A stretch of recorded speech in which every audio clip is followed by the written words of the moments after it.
राजा दशरथ की 3 रानियों में कैकेयी उन्हें सबसे ज्यादा प्रिय थी। उन्होंने ही राजा दशरथ से भगवान राम के लिए 14 वर्ष का वनवास मांगा था। यही कारण है लोगों ने कैकेयी को नकारात्मक रूप में देखा है।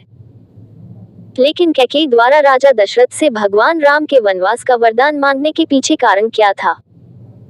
क्या वह मंथरा के बहकावे में आई थी या फिर वे अपने पुत्र भरत को राजगद्दी सौंपना चाहती थी?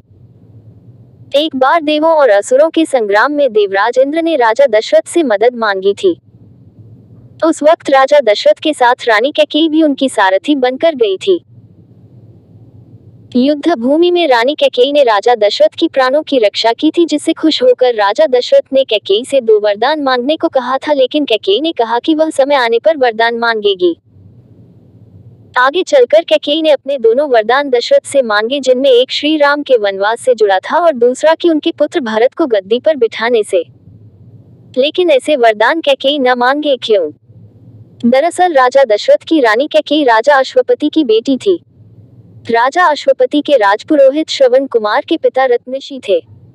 कैकेयी को वेद शास्त्रों की शिक्षा रत्नऋषि ने ही दी थी।